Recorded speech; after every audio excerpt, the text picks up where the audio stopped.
The sound of hooves thundering through the night made Sarah Pierce's blood run cold as she pressed herself against the rough bark of the pine tree, watching the dark figure ride away on her father's prized stallion into the Colorado wilderness.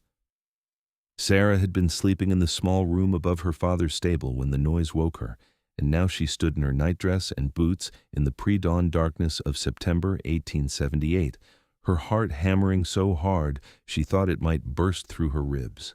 The thief had come and gone in minutes, and she had been too paralyzed with fear to scream, to run, to do anything but hide and watch. Her father would be devastated. That horse was worth more than their entire property in Sheridan, Wyoming, where they had lived until just 3 months ago when he decided to try his hand at horse breeding in the Colorado Territory. She forced her legs to move, stumbling back toward the house, her whole body trembling violently.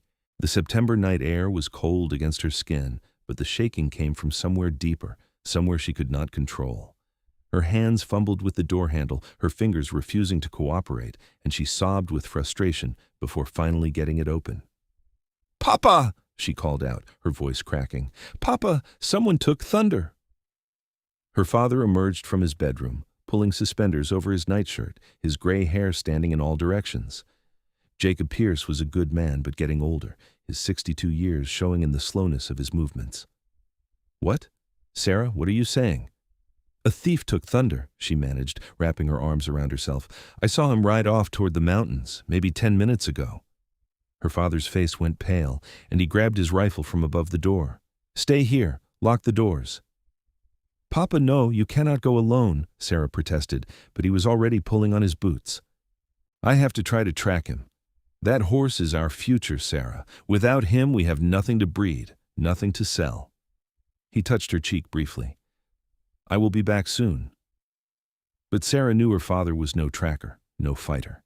He was a horse breeder, a man who understood animals, but not the rough men who inhabited these mountains. She watched him ride off on their older mare, and the shaking intensified until her teeth chattered.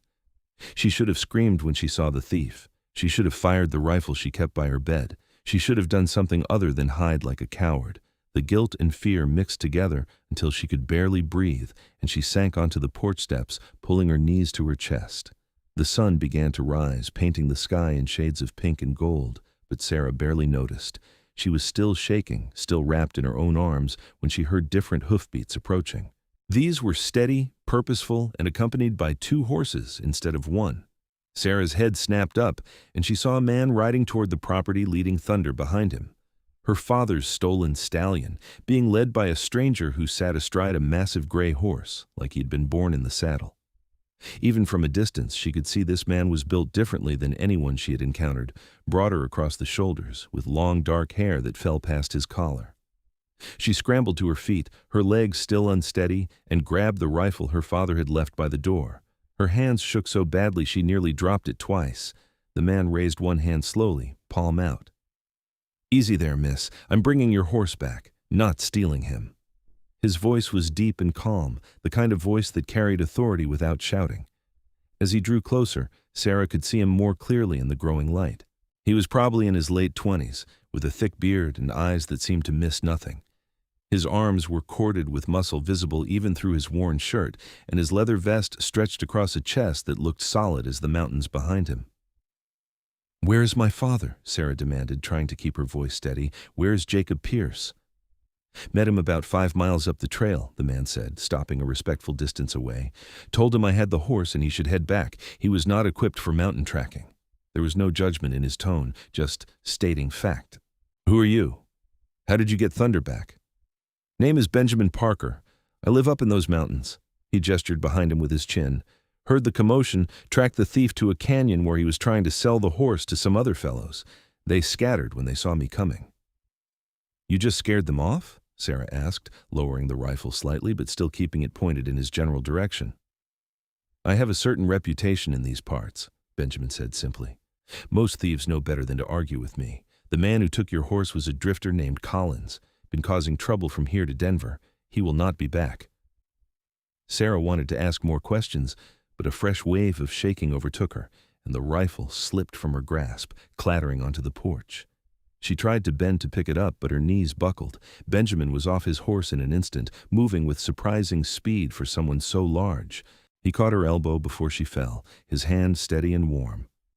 "When did you last eat?" "I don't know," Sarah admitted. "Yesterday evening, I suppose. And I'm guessing you have been standing out here shaking for hours."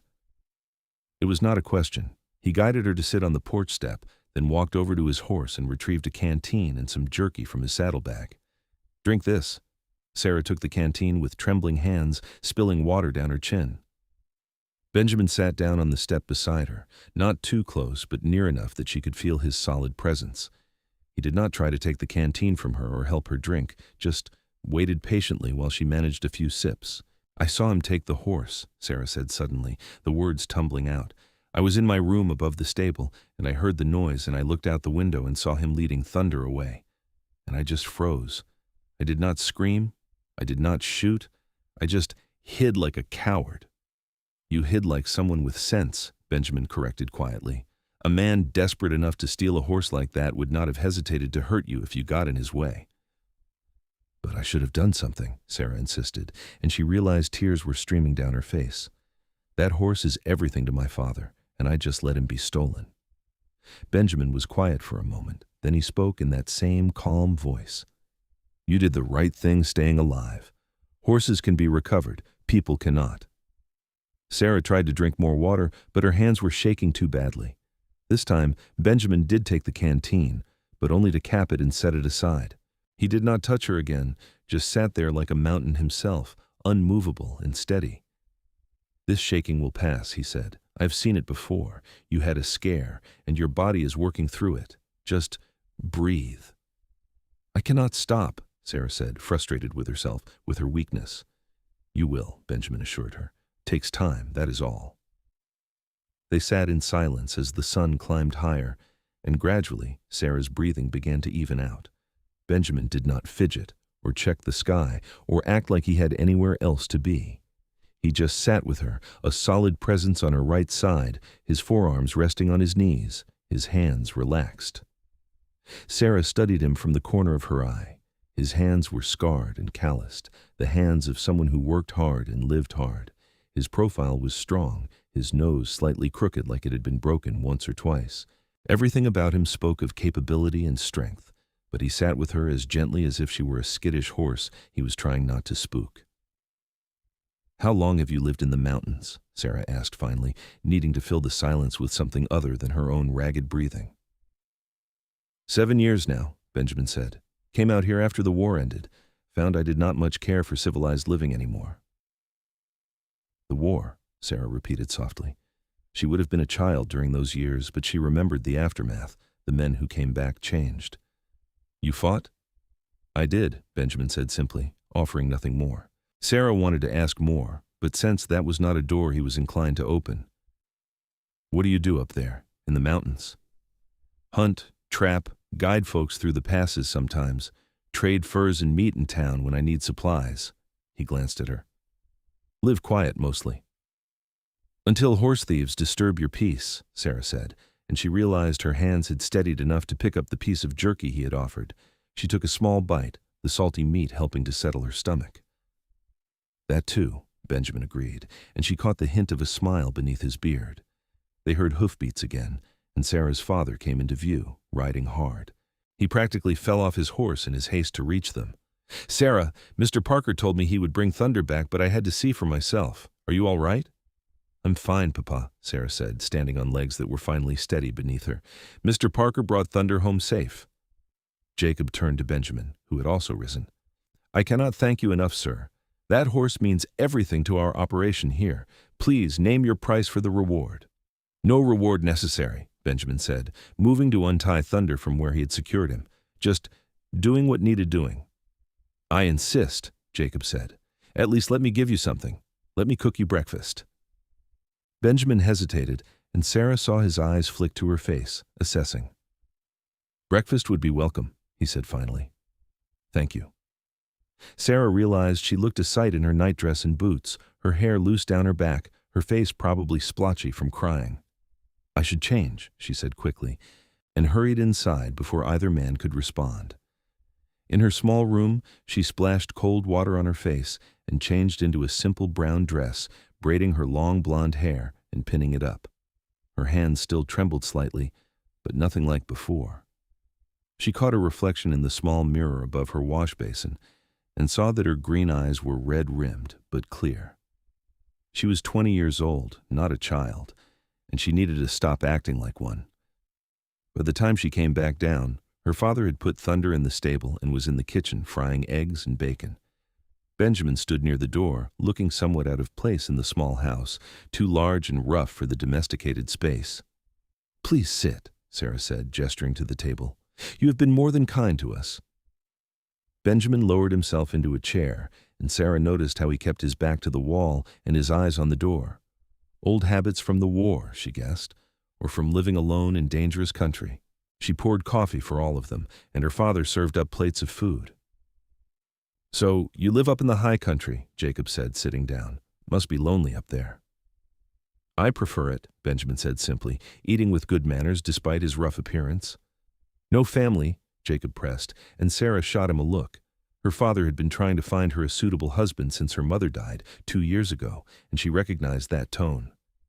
"No family," Benjamin confirmed. "Just me in the mountains." "Must be a hard way to live, especially come winter," Jacob continued. "Hard, but honest," Benjamin said. "I know what to expect from the wilderness. People are less predictable." Sarah found herself speaking before she thought better of it. "That sounds lonely, even if you prefer it." Benjamin's dark eyes met hers, and she saw something in them she could not quite name. Sometimes lonely is safer than the alternative. The words hung in the air, weighted with meaning Sarah did not fully understand. They finished breakfast in more comfortable silence, and then Benjamin stood. "I should be heading back, still have half a day's ride ahead of me." "Please let me pay you something," Jacob tried again. "Your hospitality is payment enough," Benjamin said firmly. "But I will take some of that coffee if you can spare it. Been living on creek water for the past week." Sarah quickly packaged up coffee grounds in a cloth and tied it with string. When she handed it to Benjamin, their fingers brushed, and she felt the roughness of his calluses against her skin. Thank you," she said quietly, "for bringing Thunder back and for sitting with me while I stopped shaking like a fool." "You are no fool," Benjamin said, his voice low enough that only she could hear. "You are braver than you think." Then he was gone, mounting his gray horse with easy grace and riding back toward the mountains without looking back. Sarah stood on the porch and watched until he disappeared into the tree line, feeling strangely bereft. Her father came to stand beside her. "Interesting man," he said carefully. "Very," Sarah agreed. "Not the kind of man I would have chosen for you," Jacob continued. "Living up there like a hermit, no prospects, no—" "Papa, he just returned our stolen horse and asked nothing in return," Sarah interrupted. "I think that speaks well of his character." Of course," Jacob said quickly. "I just meant that a young woman like you deserves a husband with a proper home, with a future." Sarah said nothing. Her father meant well, but she had not been impressed with any of the men he had introduced her to in Sheridan or here in Colorado. They were all soft men, town men, men who looked at her like she was a prize to be won rather than a person to be known. Benjamin Parker was different. She could not stop thinking about the way he had sat with her, patient and steady, until her fear passed. He had not made her feel weak or foolish. He had just been there, solid as stone, until she found her footing again. The days passed into weeks, and Sarah found herself thinking about the mountain man more than she cared to admit. Her father managed to breed Thunder to 2 of their mares, and the work of running the small ranch kept them both busy. But at night, lying in her bed, Sarah thought about dark eyes and a calm voice, about scarred hands and the way Benjamin had moved with such quiet confidence. She did not expect to see him again. Men like that did not come down from their mountains for social calls. But 3 weeks after the theft, Sarah was hanging laundry when she heard hoofbeats approaching. She turned, shading her eyes against the afternoon sun, and her heart leaped when she recognized the gray horse and its rider. Benjamin Parker reined in near the house, and Sarah could not help the smile that spread across her face. "Mr. Parker," she called out, "this is a surprise." He dismounted, and Sarah noticed he carried a bundle wrapped in hide. "Miss Pierce," he greeted her. "Your father around?" "He rode into town for supplies," Sarah said. "Should be back before dark. Is something wrong?" No, nothing wrong, Benjamin said. Just wanted to bring this by. He held out the bundle. Sarah took it, curious, and unwrapped it to reveal a beautifully tanned deerskin, soft as butter and perfect for sewing. Oh, she breathed. This is beautiful. Thought you might could use it for a dress or something, Benjamin said, looking slightly uncomfortable.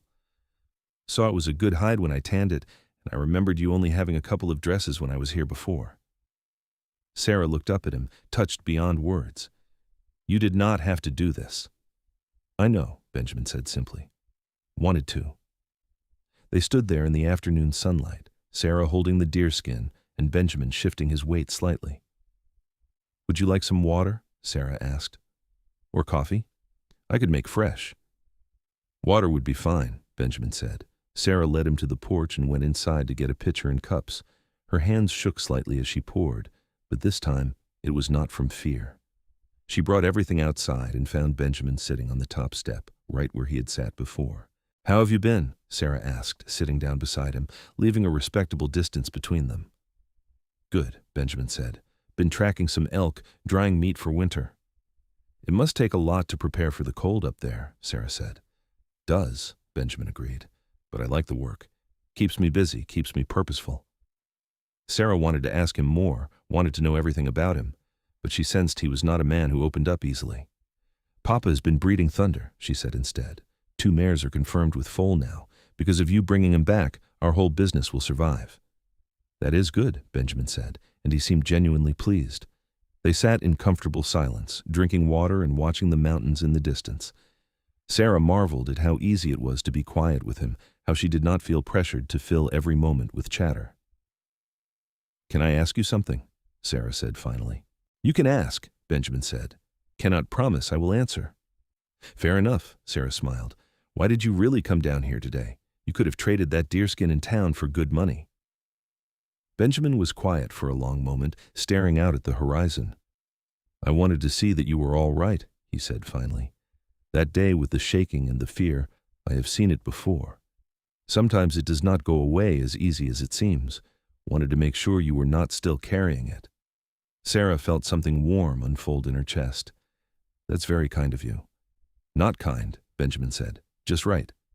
Are you all right? Sarah asked impulsively. From the war, I mean. From whatever made you choose the mountains over civilization. Benjamin looked at her then, really looked at her, and Sarah saw layers of pain and survival in those dark eyes. Some days are better than others, he said honestly. But I manage. Does it help? Sarah pressed gently. Being alone up there? Yes and no, Benjamin admitted. It is quiet and I need quiet. But sometimes, he trailed off. Sometimes lonely is just lonely, Sarah finished for him. Something like that, Benjamin agreed. They heard a horse approaching, and Jacob came into view, his wagon loaded with supplies. He looked surprised to see Benjamin on his porch sitting with Sarah, but he covered it with a smile. Mr. Parker, good to see you again. What brings you down from the high country? Benjamin stood, and Sarah did the same. Just bringing by a gift for Miss Pierce, he said, gesturing to the deerskin Sarah had set aside. Figured she might could use it. Jacob examined the hide and let out a low whistle. This is fine work, Mr. Parker. You have real skill. Thank you, Benjamin said. I should be getting back before dark. Stay for supper, Jacob insisted. Sarah is an excellent cook, and we would enjoy the company. Benjamin hesitated, and Sarah found herself hoping he would say yes. If it is not too much trouble, he said finally. No trouble at all, Sarah said quickly. I will start cooking now. Papa, you can show Mr. Parker the mares that are with foal. The men went to the stable while Sarah hurried inside to start supper. Her heart was beating faster than it should, and she had to force herself to focus on cooking rather than the fact that Benjamin Parker was here, that he had come to check on her, that he had brought her a gift. She made a pot roast with vegetables and biscuits, using some of the dried herbs she had brought from Sheridan. By the time everything was ready, the sun was setting, painting the sky in brilliant oranges and purples. The 3 of them sat around the small table, and this time the conversation flowed more easily. Jacob asked Benjamin about his life in the mountains, and Benjamin answered with more detail than Sarah expected. He told them about finding his cabin half collapsed and rebuilding it, about learning to read animal tracks and weather patterns, about the eagle that nested near his place every spring. Sarah watched him as he talked, noting the way his eyes lit up when he spoke about the wilderness, the way his hands moved to illustrate his points. He was a man who had found his place in the world, even if that place was isolated and harsh. "You ever think about coming back to civilization?" Jacob asked. "Seems like a man with your skills could do well in town. Folks always need good hunters and trackers." "I have thought about it," Benjamin admitted, "but I'm not sure I fit in civilized society anymore. Too many people, too much noise." "Not all of civilization is crowded cities," Sarah found herself saying. "Some of it is just small ranches where people work hard and appreciate the quiet." Benjamin's eyes met hers across the table, and Sarah felt heat rise in her cheeks. "That is true," he said softly. After supper, Sarah walked Benjamin out to his horse. The night was cool and clear, stars scattered across the sky like diamonds. "Thank you for coming," she said, "and for the deerskin. I will make something beautiful with it." "You do not have to thank me," Benjamin said, adjusting his saddle. "I enjoyed the company." He swung up onto his horse, and Sarah stepped back. "Will you come again?" she asked, and then immediately felt foolish for being so forward. But Benjamin did not seem bothered by the question. "If you would like me to," he said. "I would," Sarah said firmly. "Very much." Benjamin nodded, something that might have been a smile tugging at his bearded mouth. "Then I will." He rode off into the darkness, and Sarah stood watching until she could no longer hear his hoofbeats. When she turned back to the house, she found her father standing in the doorway. "Sarah," he said carefully, "I hope you are not getting ideas about that man." "What kind of ideas?" Sarah asked, though she knew exactly what he meant. "He lives in the wilderness like an animal," Jacob said. "He has no prospects, no proper home. That is not the life I want for you." "Maybe it is the life I want for myself," Sarah said quietly. "You do not know what you are saying," Jacob protested. "You have never lived rough, Sarah. You would hate it." "You do not know that," Sarah said, "and neither do I, because I have never had the chance to try." She went inside before her father could argue further, but that night she lay awake thinking about what she had said. Would she hate living in the mountains? Would she resent the isolation and the hard work? Or would she thrive there, finding peace in the quiet like Benjamin had? Benjamin came back a week later, and then again 2 weeks after that. He always brought something small, a bundle of herbs for cooking, some fresh trout he had caught, a small carving of a horse he had whittled from pine.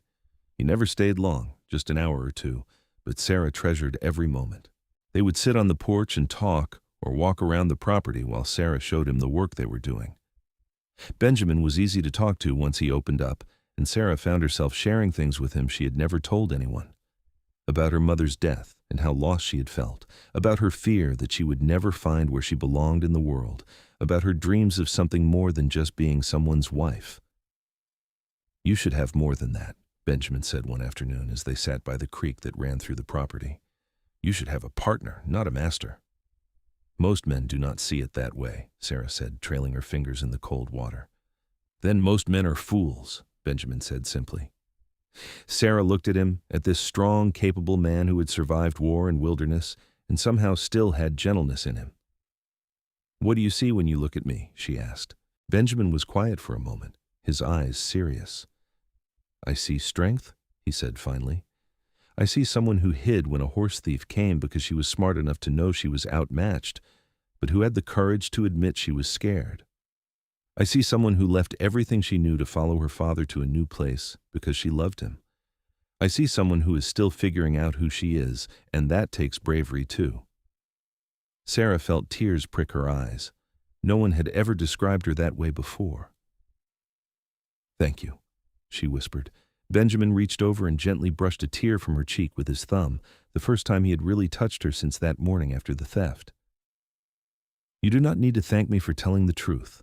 The moment stretched between them, charged with something Sarah did not have words for. Then Benjamin stood, offering her his hand to help her up. She took it, and he pulled her to her feet with easy strength. "I should go," he said, but he did not let go of her hand right away. "I wish you did not have to," Sarah said honestly. "So do I," Benjamin admitted, "but I have traps to check and you have chores." "Come back soon," Sarah said. "I will," Benjamin promised. October turned to November, and Benjamin's visits became more frequent. Sometimes Jacob was there and sometimes he was not, having started making trips to nearby ranches to discuss breeding arrangements. Benjamin and Sarah fell into an easy rhythm, and Sarah realized she was falling in love with him. It terrified her. This was not the safe, comfortable affection her father wanted for her. This was something wild and deep, something that made her heart race and her thoughts scatter. Benjamin was not an easy man, not a simple choice, but he was real, and he saw her, and that mattered more than anything else. One cold November afternoon, Benjamin arrived looking troubled. Sarah knew him well enough now to read his moods, and she put down the harness she was mending. "What is wrong?" "Storm coming," Benjamin said. "Big one from the looks of the sky. I wanted to make sure you and your father were prepared." "Papa is in town," Sarah said, glancing at the horizon. The clouds were indeed building, dark and threatening. "He should be back soon." "He should head back now," Benjamin said. "This storm is going to hit hard and fast." As if to prove his point, the wind picked up, cold and biting.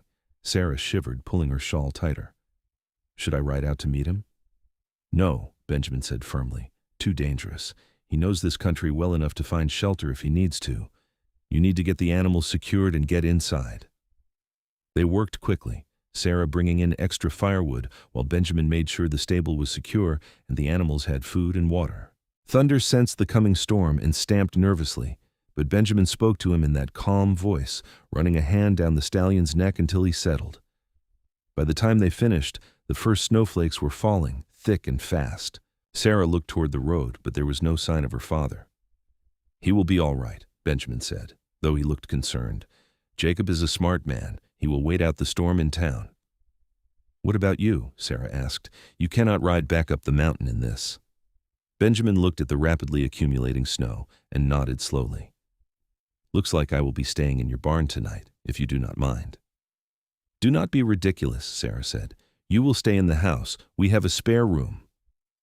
"That is not proper," Benjamin protested. "You, here alone with me overnight." "I trust you," Sarah said simply. "And I am not letting you freeze in the barn when we have a perfectly good room and a fire." Benjamin looked like he wanted to argue, but another gust of wind made the decision for him. They hurried into the house and Sarah immediately started building up the fire while Benjamin shook snow from his coat and hat. "I will make us some supper," Sarah said, moving to the kitchen. She was nervous, having Benjamin here alone, but it was a good kind of nervous, an anticipatory flutter in her stomach. They ate stew and fresh bread, and Sarah made coffee. Outside, the storm howled, wind rattling the windows and snow piling up against the walls. "This is going to be a bad one," Benjamin said, looking out into the white darkness. "Are you worried about your place?" Sarah asked. "It has weathered worse," Benjamin said. "I built it to last." They cleaned up together, moving around the small kitchen with surprising ease. When everything was put away, they settled by the fire, Sarah in her father's chair, and Benjamin on the floor, his back against the stone hearth. "Tell me about the war," Sarah said impulsively. "You do not have to if you do not want to, but I would like to understand what made you choose the mountains." Benjamin was silent for so long, Sarah thought he would not answer. But then he began to speak, his voice low and measured. "I enlisted in '61, barely 17 years old. Thought it would be an adventure, thought I was doing something important. By the time it ended, I had seen things no person should see, done things no person should have to do." Sarah did not interrupt, just listened as he continued. "I came back and tried to go home, but nothing fit anymore. My family did not understand. The town felt too small, too loud. I could not sleep without dreaming about the things I had seen, so I came west, thinking distance would help." "Did it?" Sarah asked softly. "Eventually," Benjamin said. "The mountains do not ask questions, do not expect me to be something I'm not. They just exist, and I exist alongside them. It is enough most days." "Most days," Sarah repeated. "But not all." Benjamin looked at her, the firelight casting shadows across his face. "Not all," he admitted. "Some days I wish things were different. That I was different." Sarah slid out of her chair and moved to sit beside him on the floor, close enough that their shoulders almost touched. "I do not wish you were different," she said. "I like exactly who you are." "Sarah," Benjamin said, and there was a warning in his voice. You should not say things like that. Why not? Sarah challenged. If they are true. Because I have nothing to offer you, Benjamin said roughly. I live in a cabin in the mountains with barely any comforts. I am not a gentleman, not educated, not anything your father wants for you. You are everything I want, Sarah said, and she realized as she said it that it was completely true. Benjamin turned to face her fully, his dark eyes searching hers. You do not know what you are saying. Yes, I do, Sarah insisted. I am 20 years old, Benjamin, not a child. I know my own mind, and I know that when I am with you, I feel more myself than I ever have. I know that you see me, really see me, not just as someone's daughter or a potential wife. You see Sarah, and that matters more to me than any comfortable house or proper courtship. Your father would never approve, Benjamin said, but Sarah could hear the hope creeping into his voice. Then we will have to convince him, Sarah said. Together. Benjamin reached up and cupped her face in his large, scarred hand. Are you certain? Because once I kiss you, Sarah Pierce, I am not going to be able to walk away. Then do not walk away, Sarah whispered. Stay. He kissed her then, gentle at first, almost hesitant, and then deeper as Sarah leaned into him. His beard was soft against her face, and he tasted like coffee and promises. Sarah wrapped her arms around his neck, and Benjamin pulled her closer, his strength surrounding her like a shield. When they finally broke apart, both breathing hard, Benjamin rested his forehead against hers. I love you, he said simply. I have been trying not to, but I do. I love you too, Sarah said. I think I have since the morning you sat with me until I stopped shaking. They held each other by the fire while the storm raged outside, and Sarah had never felt safer in her life. Eventually, Benjamin insisted she go to bed properly, and he would sleep by the fire. Sarah reluctantly agreed, knowing that her father would be upset enough about Benjamin staying in the house without anything improper actually happening. But she lay in her bed thinking about Benjamin just downstairs, about the way he had kissed her, about the life they might build together. She did not care that it would be hard, that she would have to learn a completely new way of living. She would learn, and she would thrive, because she would be with him. The next morning, the storm had passed, leaving the world buried under 3 feet of snow. Benjamin went out to check on the animals while Sarah made breakfast, and they were just sitting down to eat when they heard someone calling from outside. Sarah, are you all right? Her father had made it back, his horse struggling through the deep snow. Sarah ran outside. Papa, I'm fine. We are both fine. Jacob slid off his horse, looking exhausted and worried. I got caught in town by the storm. I've been trying to get back since before dawn. His eyes moved past Sarah to where Benjamin stood in the doorway. Mr. Parker stayed? The storm came up too fast for him to leave, Sarah said quickly. He stayed in the spare room. Her father's face was unreadable as he moved past them into the house, brushing snow from his coat. Benjamin and Sarah exchanged glances, and Sarah saw worry in his eyes. They followed Jacob inside. Thank you for staying with her, Jacob said stiffly to Benjamin. I appreciate knowing she was not alone during the storm. Of course, Benjamin said. I would never leave her in danger. Yes, well, Jacob said. The roads should be passable in a few days. I am sure you are eager to get back to your mountain. Papa, Sarah said, her voice firm, we need to talk. Not now, Sarah, Jacob said tiredly. I have been up all night worrying about you. Yes, now, Sarah insisted, because this is important. She took a deep breath. Benjamin and I care for each other. We love each other. And before you say anything, I know he is not what you planned for me, but he is what I choose. Jacob looked between them, his face going through several expressions. Sarah, you cannot be serious. This man lives in the wilderness. He has no prospects, no proper life to offer you. He has everything I want, Sarah said. A good heart, honest work, and he sees me as an equal partner, not property. You have known him for barely 3 months, Jacob protested. And I have known him better in 3 months than I knew any of those men in Sheridan in 3 years, Sarah countered. Papa, I love you and I respect you, but I am not asking your permission. I'm asking for your blessing. Jacob turned to Benjamin. And what do you have to say? Are you prepared to take care of my daughter? To give her a decent life? "With respect, sir," Benjamin said, his voice calm but firm. "Sarah does not need me to take care of her. She is perfectly capable of taking care of herself. What I offer is partnership, a life where we work together and support each other. Will it be easy? No. Will it be comfortable by your standards? Probably not. But I will love her every day of my life, and I will make sure she knows her worth. That is what I have to offer." Jacob was quiet for a long moment, and then he sighed deeply. "You are just like your mother," he said to Sarah. She had that same stubborn certainty, that same fire in her eyes when she knew what she wanted. He sat down heavily in his chair. "I just want you to be happy, Sarah, to be safe." "I will be both," Sarah promised, kneeling beside his chair. "With Benjamin, I will be both." Jacob looked at Benjamin. "You promise me you will take care of her, not like she is weak, but like she is precious." "I promise," Benjamin said solemnly. "Then I suppose I cannot stop you," Jacob said, "though I would like to see this cabin of yours before I give my full blessing. If my daughter is going to live somewhere, I want to know it is solid." Benjamin nodded. "That is fair. When the snow melts enough for travel, I will bring you up." "And the wedding?" Jacob asked. "Will you at least give me that? A proper ceremony?" "Of course," Sarah said. "I want you there, Papa. I want your blessing and your presence." The tension in the room eased, and Jacob managed a small smile. "Well then, I suppose I should welcome you to the family, Mr. Parker. Though, if you are going to marry my daughter, you had better start calling me Jacob." "Benjamin," Benjamin offered, shaking the older man's hand.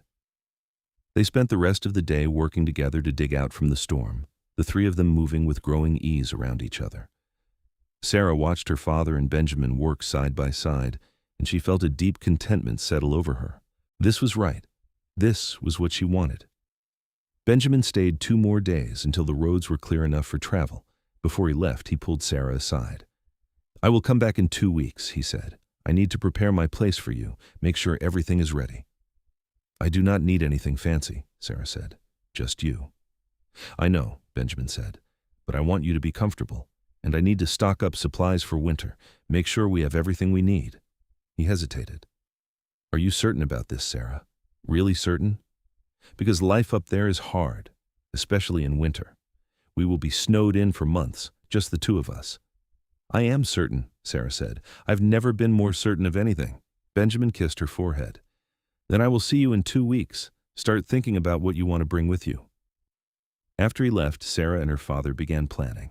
Jacob was practical enough to accept what he could not change, and once he had made peace with Sarah's decision, he threw himself into making sure she was prepared. They made lists of supplies, sorted through Sarah's possessions to decide what would be practical to take, and Jacob even started teaching her some basic wilderness skills he had picked up over the years. "I never thought I would be preparing my daughter to live in the mountains with a man who hunts for his supper," Jacob said one evening as they mended winter clothes. "But I have to admit, Benjamin is a good man, better than most." "He is," Sarah agreed. "I know this is not what you wanted for me, Papa." "What I want is for you to be loved and respected," Jacob said. "If Benjamin gives you that, then he is exactly what I want for you."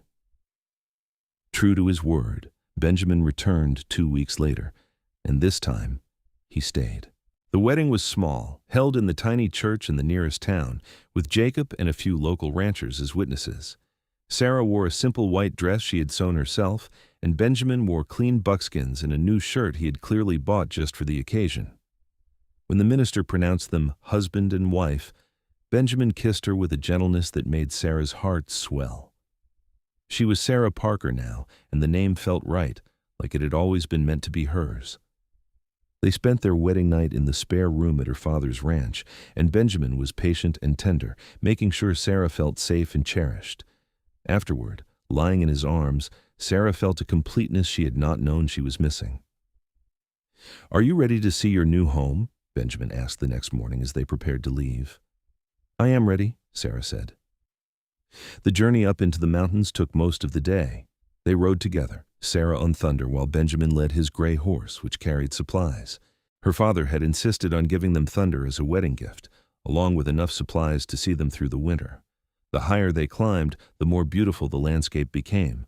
Tall pines covered the slopes, and in the distance, snow-capped peaks gleamed in the sun. Eagles circled overhead, and once Sarah saw a small herd of deer watching them from a clearing. "It is beautiful up here," Sarah breathed. "Wait until you see it in spring," Benjamin said. "The wildflowers are something to behold." They reached Benjamin's cabin as the sun was setting, and Sarah took in her new home with interest. It was larger than she had expected, built solid from logs with a stone chimney and real glass windows.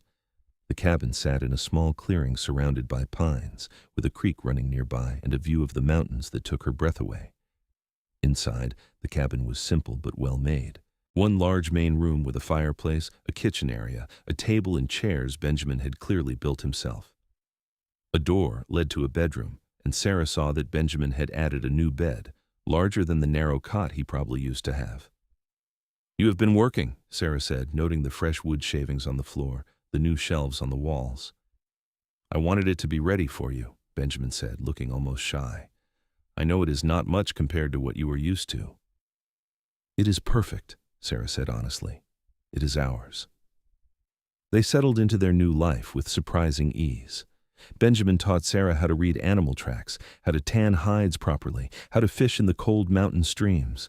Sarah taught Benjamin her mother's recipes, showed him how to make proper bread, brought small touches of comfort to the cabin with curtains and blankets, and carefully tended herbs. The work was hard, much harder than anything Sarah had done before. Her hands blistered and calloused, her body ached from the constant physical labor. But she was happy, happier than she had ever been. Benjamin was a patient teacher and a generous partner, always willing to explain things and never making her feel foolish for not knowing. Winter set in hard and early that year, and by late December they were completely snowed in. But the cabin was warm and well-stocked, and Sarah found she did not mind the isolation at all. She and Benjamin spent long evenings by the fire, talking and reading from the small collection of books Benjamin had accumulated. He taught her to play cards and chess, and she taught him songs her mother had sung. One night in January, as a blizzard howled outside, Sarah realized she had not had her monthly courses in 2 months. She was pregnant. The knowledge filled her with equal parts joy and terror. "Benjamin," she said carefully, "I think we are going to have a baby." Benjamin's face went through several emotions before settling on something like wonder. "Are you certain?" "As certain as I can be without a doctor," Sarah said. "Are you happy?" "Happy?" Benjamin repeated, and then he was lifting her off her feet, spinning her around. "I am terrified and thrilled, and I cannot believe I am going to be a father." He set her down gently, as if she were made of glass. "We need to make plans," he said immediately. "You will need to see a doctor. We need to get supplies. I need to make sure we have everything ready." "Benjamin," Sarah laughed, "the baby will not be here for months yet. We have time." But Benjamin was already planning, already worrying, and Sarah loved him even more for it. As spring approached and the snow began to melt, they made trips down to the nearest town to see the doctor and stock up on supplies. The doctor confirmed what Sarah already knew and told them the baby would likely come in late summer. Jacob visited as soon as the passes were clear, riding up with a wagon full of baby supplies he had been collecting all winter. "I am going to be a grandfather," he said, hugging Sarah tightly. "Your mother would have been so happy." "I wish she could be here," Sarah said, wiping away tears. "She is here," Jacob said, touching her heart. "She is always here." That summer was the happiest time of Sarah's life. Her belly grew round with their child, and Benjamin was attentive and protective without being overbearing. He built a cradle from pine wood, carving it with images of eagles and mountains. Sarah sewed tiny clothes and blankets, preparing their home for the new arrival. On a warm August evening, Sarah's labor began. Benjamin rode hard to fetch the midwife from the nearest ranch, and by the time they returned, Sarah was well into her pains. The labor was long and difficult, and Benjamin stayed by her side the entire time, holding her hand and whispering encouragement. When their son finally arrived as dawn broke over the mountains, Benjamin wept openly at the sight of him. "He is perfect," he said, holding the tiny baby with infinite care. "Sarah, he is perfect." They named him James, after Benjamin's father who had died in the war, and from the moment James was born, he became the center of their world. Benjamin was a devoted father, patient and gentle with his son. Sarah had worried he might not know how to be a father given his isolated life, but those fears proved groundless. Benjamin took to fatherhood like he took to everything else, with quiet competence and deep love. Jacob visited often, delighted with his grandson, and even admitted that Sarah had made the right choice in marrying Benjamin. "I was wrong about him," Jacob said one evening as they watched Benjamin show James the stars. "He is exactly the right man for you." The years passed in a rhythm of seasons and hard work and deep contentment. Sarah never regretted her choice to follow Benjamin into the mountains. It was a hard life, but it was a good life, filled with love and purpose. They had 2 more children, a daughter they named Emma after Sarah's mother, and another son they named Thomas. Benjamin remained devoted and protective, but he also encouraged Sarah's strength and independence. He taught her to shoot and hunt, to track and survive on her own. "You need to know you can take care of yourself and the children if something ever happens to me," he said seriously. "This country does not forgive weakness." But nothing happened to Benjamin. He remained strong and vital, working their land and guiding parties through the mountain passes for extra income. As the children grew, he taught them the same skills he had taught Sarah, raising them to be capable and confident. Sarah continued to grow into her role as a mountain woman, and she discovered talents she never knew she had. She became known in the region for her skill at sewing and her herbal medicines. She made friends with the other women in the scattered ranches and settlements, creating a community where before there had been only isolation. One day, nearly 10 years after their wedding, Sarah was hanging laundry when she heard familiar hoofbeats. She turned to see Benjamin riding toward the cabin, their 3 children running to meet him. He swung down from his horse and scooped up Emma, who was 5 and fearless, while James and Thomas, 8 and 6, grabbed his hands. Sarah watched them, her family, and felt overwhelming gratitude. This life, this love, this man who had sat with her until she stopped shaking all those years ago, had given her everything she never knew she needed. That night, after the children were asleep, Sarah and Benjamin sat on the porch watching the stars. "Do you ever regret it?" Benjamin asked quietly. "Giving up the easier life you could have had?" "Never," Sarah said firmly. "Not once. This is exactly where I belong." Benjamin pulled her close, and they sat in comfortable silence, the same silence they had shared that first morning when he had brought back her father's stolen horse. Sarah thought about that terrified girl who had hidden from a thief, who had shaken with fear and felt weak. That girl was still part of her, but she was so much more now. She was strong, capable, loved, and loving. "I love you," Sarah said softly. "I love you too," Benjamin replied. "Every day more than the last." They continued to build their life together in the mountains, watching their children grow strong and capable.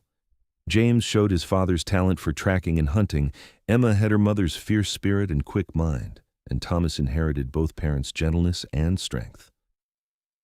When Jacob finally passed away peacefully in his sleep at the age of 78, Sarah grieved deeply but found comfort in knowing he had lived to see her happy and settled, surrounded by grandchildren who adored him. They buried him in the small cemetery near the church where she and Benjamin had married, and Sarah planted wildflowers on his grave.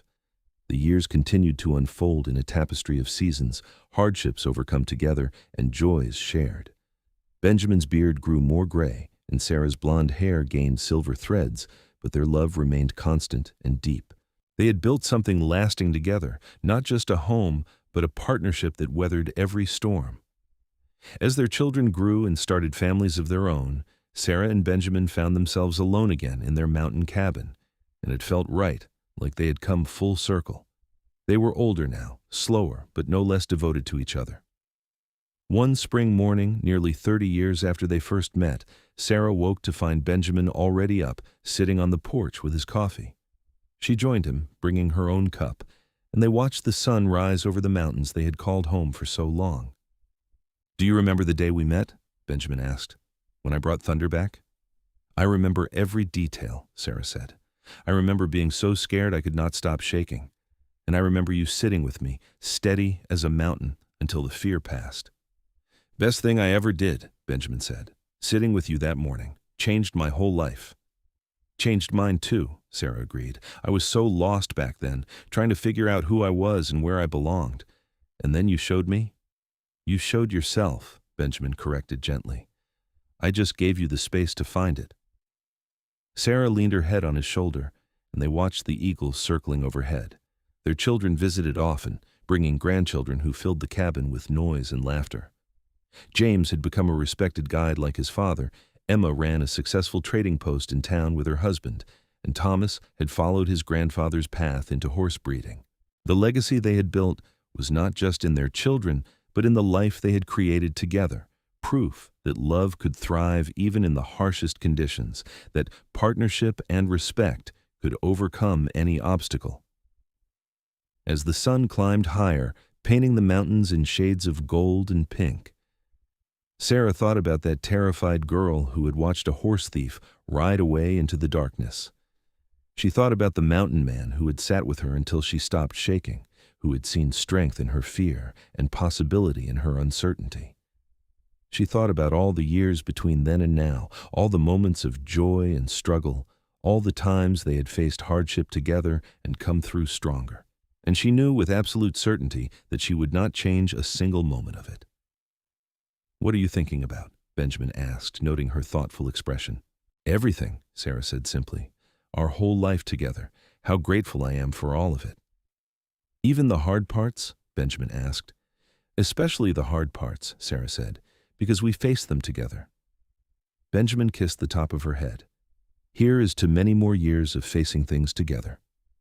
"Many more years," Sarah agreed, and there were many more years. They grew old together in their mountain cabin, their love deepening with time rather than fading.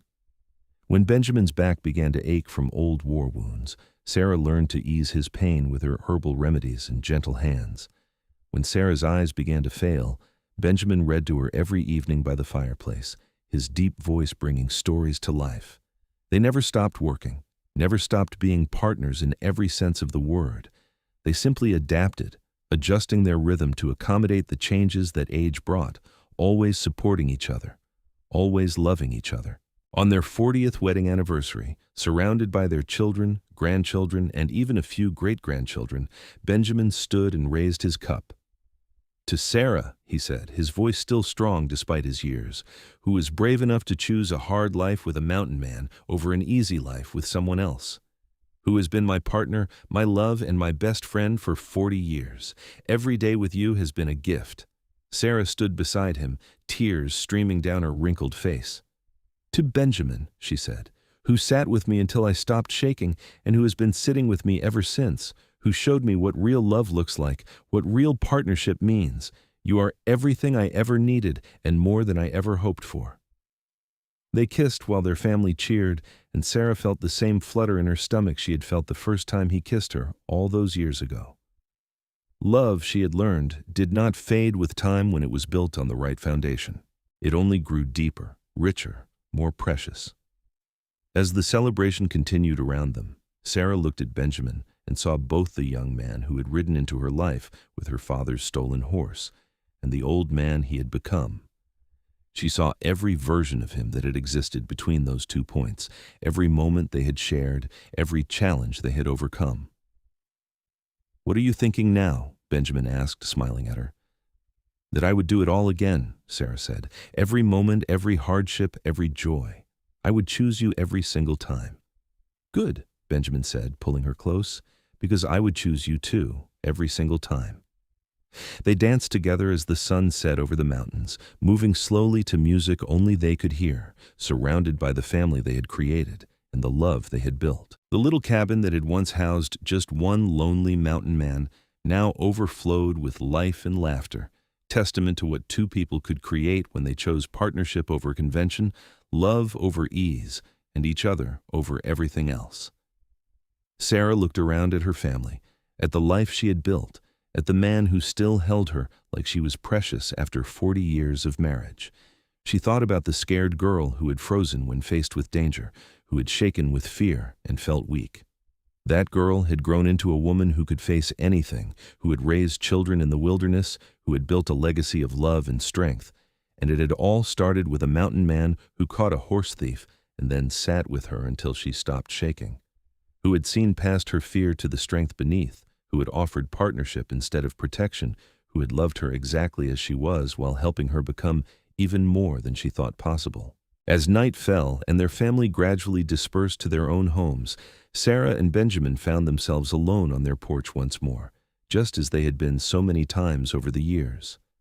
The mountains stood eternal around them, the stars glittered overhead, and the creek sang its endless song nearby. "Happy?" Benjamin asked, taking her hand. "Always," Sarah said. "When I am with you, always." They sat together in the comfortable silence they had perfected over 4 decades, two people who had found each other against all odds and built something beautiful together, two people who had chosen each other every day, through every challenge, through every joy, through every moment of their shared life. And as they sat there, hands linked, watching the stars come out one by one, Sarah knew that this was what love was supposed to be. Not easy, not simple, but true. Deep and abiding and worth every sacrifice, every hardship, every moment of fear that had to be overcome. Benjamin had sat with her until she stopped shaking that first morning, but he had done so much more than that.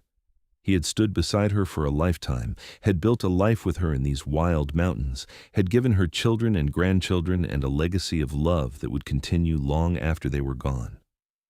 She had been scared that first night, terrified of the thief in the darkness, uncertain of her own courage. But Benjamin had shown her she was brave, had given her the space to discover her own strength, had believed in her until she learned to believe in herself. And now, as an old woman looking back on a life well lived, Sarah understood that the greatest gift Benjamin had given her was not safety or security, though he had provided both. It was the gift of seeing her truly, of recognizing who she could become, of loving her enough to help her find her way to that person. She squeezed his hand, and he squeezed back, a simple gesture they had repeated thousands of times over the years. No words were needed. They understood each other completely, the way only two people who had built a life together could. The moon rose, full and bright, casting silver light across the clearing. An owl hooted somewhere in the trees, and the creek continued its eternal song. The mountains stood watch over them as they had for 40 years, silent witnesses to the love story that had unfolded in their shadow. Sarah leaned against Benjamin's shoulder, feeling the solid strength that had always defined him, and she smiled. She was home. She had been home since the moment this mountain man caught a horse thief and then sat with her until she stopped shaking. Everything good in her life had grown from that moment, from that choice to trust him, to love him, to build a life with him in these wild mountains. "Thank you," Sarah said softly. "For what?" Benjamin asked. "For everything," Sarah said. "For seeing me, for loving me, for giving me this life." "Thank you for choosing it," Benjamin replied. "For choosing me." "I would choose you 1,000 times over," Sarah said. "And I would choose you 1,000 times more than that," Benjamin countered, and they laughed together, the easy laughter of two people who knew each other completely and loved what they knew. They sat together until the cold drove them inside, until they were tucked into the bed Benjamin had built for them 40 years ago, wrapped in quilts Sarah had sewn with her own hands.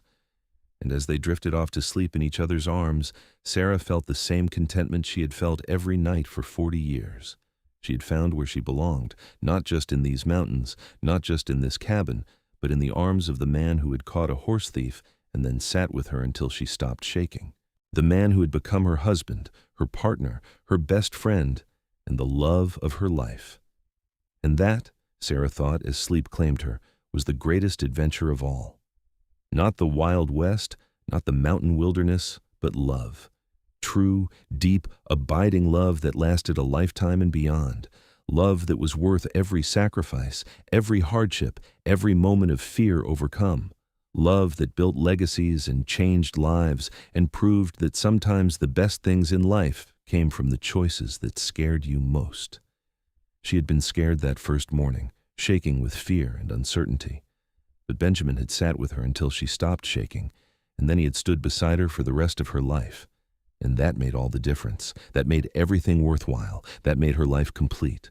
As dawn broke over the mountains one more time, Sarah and Benjamin woke together as they had for 40 years, ready to face another day side by side, still choosing each other, still loving each other, still grateful for the moment a mountain man caught a horse thief and everything changed forever. Their story was not one of ease or comfort, but of partnership and love, of two people who found each other in the wilderness and built something beautiful together. It was a story of courage and strength, of facing fears and overcoming obstacles, of choosing love even when it was hard, especially when it was hard. It was their story, and it was perfect.